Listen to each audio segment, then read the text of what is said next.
Hey, what's up, y'all? Now, this is my sports video because, like I say, I have a little radio station. It's a guy that's on Facebook, and I get with him and I make little sports videos for him. So this is a sports talk video I'm doing, but I'm a combine sports talk, and then I'm gonna deal with that question I asked at the end about churches having service. Now let me make this clear. I'm in some sports talk groups on here. And there's a lot of people that have, the MJ LeBron debate is a major debate. Almost every group is a major debate. And some people, like every day, they're debating about that. And they're fussing and fighting back and forth about it. Now, here's my take and where I stand with the MJ LeBron debate. And like I put that post up there, and it said that a GOAT never leaves his team to join another team. Now let me break this down. This is what I've always been saying all along about that, and this is how I feel about the NBA movement now. Now don't get it twisted. I don't have an issue with players having a level of control with their destiny. It's their career. I don't have an issue with that. Now, what me and a friend of mine was talking about, this has always been my situation with that, and always been the gripe that I have with that. It's just the balance of competitive basketball. Now, I'm talking about competitive basketball. Don't talk to me about getting paper outside. I'm talking about competitive nature of basketball. I'm not knocking someone for making money and I'm not knocking anybody for that. But when it comes down to competitive basketball, the one issue that I do see with the NBA now, it's like it's really no competition because what you're getting to a point that you're having teams that are just so loaded and so much better than the competition that it's not fair.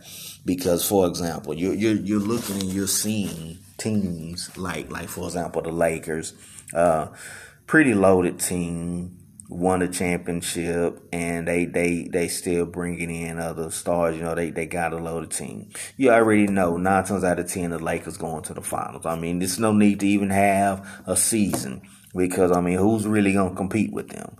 Nobody else is even as stacked as they are. Maybe the Clippers. And then in the East, right about now, and it's looking like James Harden about to force his way out of Houston and then end up in New Jersey. And see, that's what I'm talking about that I don't like with the NBA now, because it's like, don't get me wrong, I'm not saying players should just be playing on a bad team that's a loser, but a lot of these teams could be winners if the players just played and just worked with what they had. Because I see some teams, they're trying to make moves, they're trying to do things in order to compete. But because a player gets so disgruntled, now you basically got to tear it all down and start all over. And like I told a friend of mine, I just don't like all that power because don't get me wrong, I understand. And I'm not saying there's something wrong with the NBA player having a level of power. I'm not saying there's anything wrong with that at all.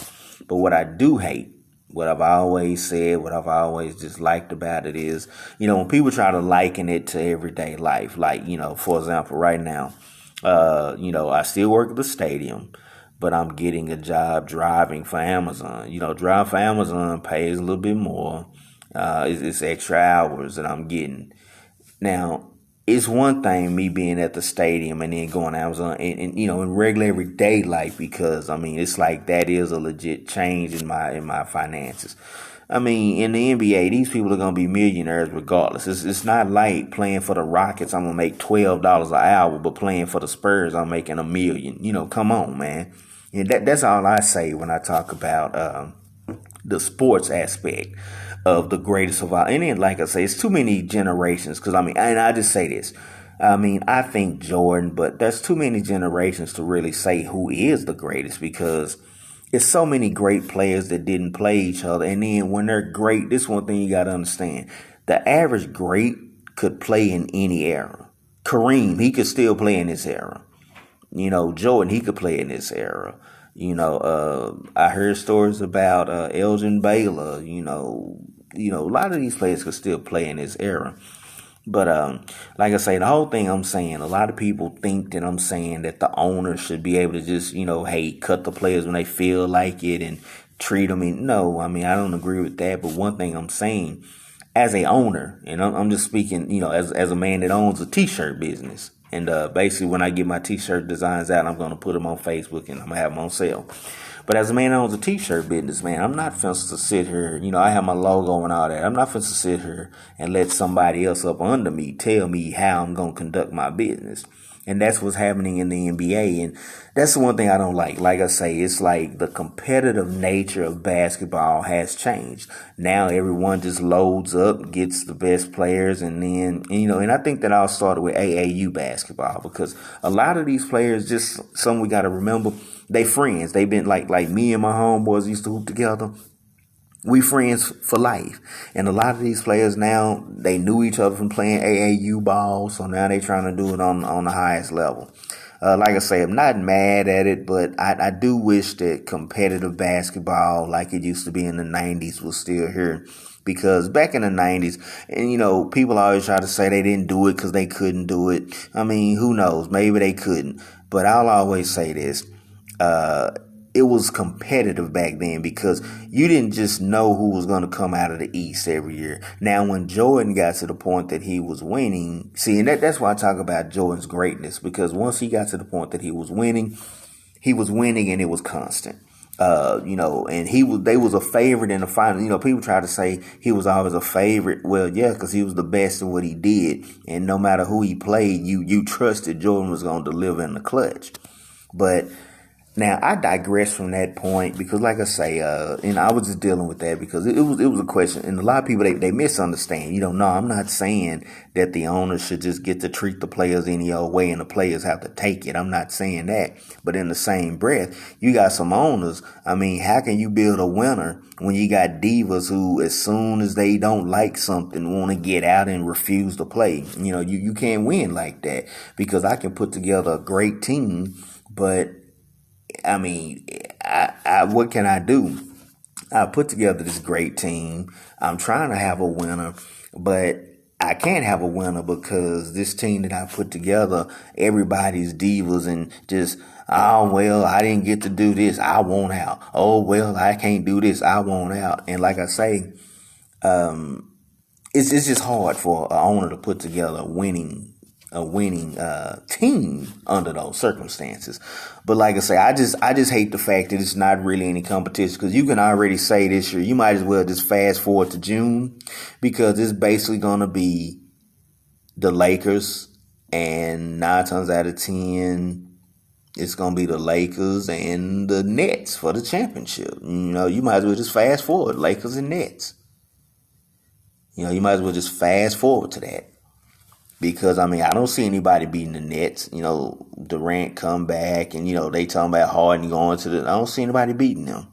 And then they talking about how the Lakers are trying so hard to get the Greek Freak. And, I mean, if that happens, that's just totally unfair. And that's all I'm saying. I just hate the fact that there's no more competition.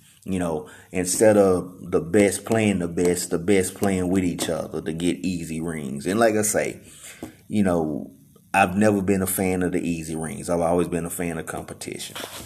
But now, digressing from that, going to the second point that I put there, I wanted to know, and I'm gonna deal with what I feel about it. But I would like people, you can chime in and hit me in my inbox if you like.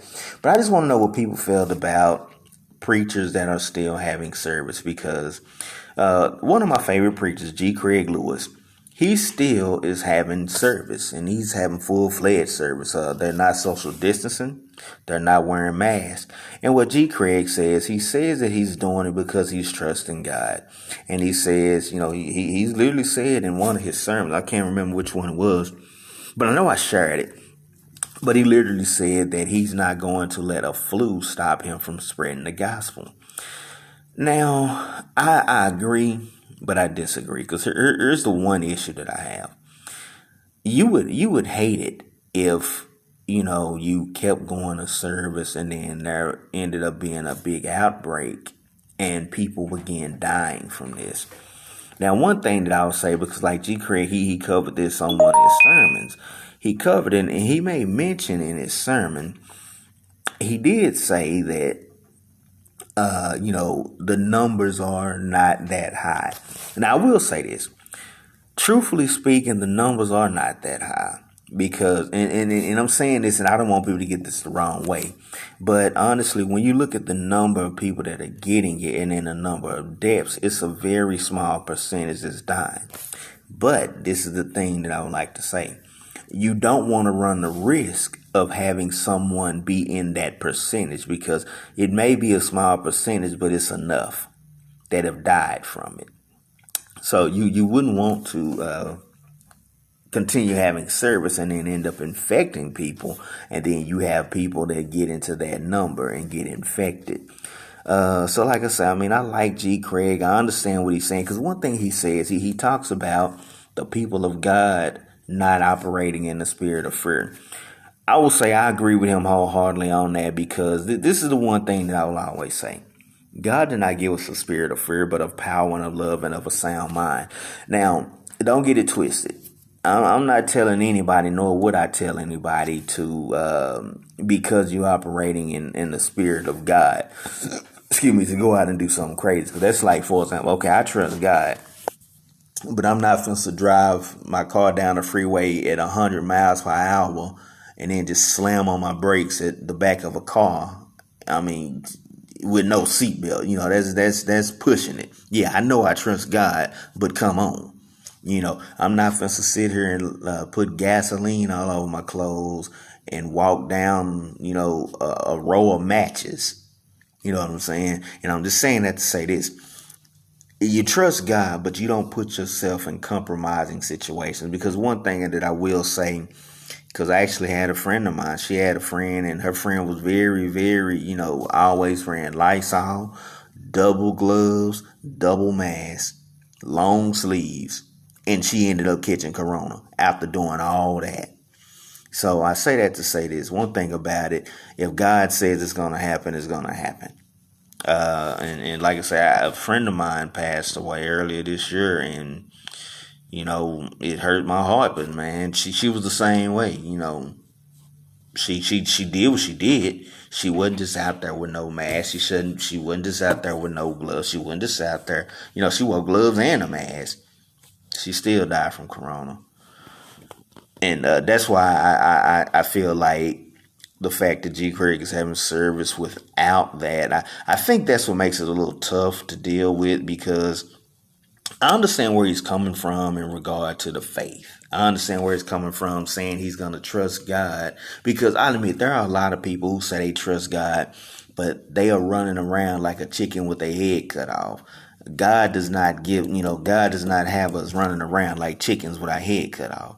And you got some people, they say they trust God, but it's like as soon as the virus came, they were the ones in the grocery store fighting over toilet paper. They were the ones fighting for water. I mean, if you trust God, God will supply all your needs according to his riches and glory. And don't get me wrong, yeah, man, you take precaution. But, man, some of these people, it's like, the one thing I will say, too, like G. Craig said, people went to a Lil Wayne gathering, 500 people for a birthday party. It was somebody else that had a gathering. And it's like people are gathering everywhere with no mask. But when you gather at the church, people are critical and attacking it. That's why it's like I say, it's a twofold thing, because I feel like this. I'm a firm believer. I believe in trusting God, but I also believe in being cautious, because like I say, I'm not going to, I'm not going to see gas burning and then just walk in front of some with some explosives strapped to my back and expect to make it. I'm not going to do that, and I'm going to stay away from that. But I do feel like this, though, as the body of Christ, I don't, of course, don't get me wrong, I'm not going to encourage people to go into a dangerous situation. But one thing I say, if I'm going to go and be in like, for example, like the games, I know I'll be hearing people talking at the game, telling me how they ain't going to church today, on Sundays. And I'm like, but you heard a football game with 30,000 people, but you didn't go to church, which might have had 100. And I'm going to tell you, I'm a witness. I work at the stadium. I've seen it with my own eyes. The social distancing ain't as great as they say on TV. I've seen fans sitting right there by each other with masks off. We have to walk and put our signs up to make them put their mask on. It's not as great as they saying. Thank God an outbreak hasn't happened, but that could be a dangerous situation. But like I say, and I just want, I put it on my page. I just want people, to share with me what do they think about it, because I personally feel like this, man. For one, as a leader, with G. Craig being a leader, I would hope that it's not putting his people in danger. But in the same breath, being a leader, you have to lead through the good and the bad. If God called you to lead his people, if God called you to feed his sheep, if God called you to feed his people, that is a responsibility God gave you. He didn't say stop just because of coronavirus. He didn't say stop just because of whatever. Now, don't get me wrong. You be careful and cautious the way you do it. But, there's actually been some leaders who, because of the virus, are no longer leading. There's been some leaders who, because of the virus, are no longer even pastoring, no longer even preaching, no longer even teaching. And, I basically believe those are who you call hirelings, because it's obvious what your job was all about. It was a job to you and not a commitment that was recommended by God. But, I just really want to know what some people thought, because I see both sides. I mean, I understand why G. Craig is doing it, because, he's keeping the faith and he's keep going forward. But then again, you do, hope that nothing happens. But I mean, I will say this. Unless they kept it on the DL, I mean, G. Craig has been having service. He never stopped having service. And there's been no outbreaks in his church. So, I mean, like he's saying, the one thing he is trying to push, he's trying to push to the believers to have the faith. But one thing, it depends on you. And I say this all the time, like a lot of people, I always try to talk about give God your last and watch what he'll do. It depends on the faith of the person. Because if you have faith that I give God my last and he's going to work it out, if you have that type of faith, it can happen. But if I don't have that faith and I give my last, it's not going to happen, because my faith is not strong enough. And, I always say this. I pray that your faith gets strong. I pray that your faith gets stronger and mightier. And I pray that the word of God helps you through that. But like I say, I just pray for the situation with G. Craig. Like I say, I'm not trying to bash the man. I just want to see how people feel about it. Because I know a lot of churches are shutting their doors because of the virus, but G. Craig is still pressing on.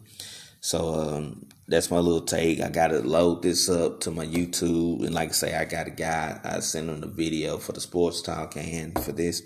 So thank y'all for watching. May God bless you. May he keep his always my prayer. And like I always say, questions, concerns, hit me in my inbox, or, you can message me on here. But thank y'all for watching.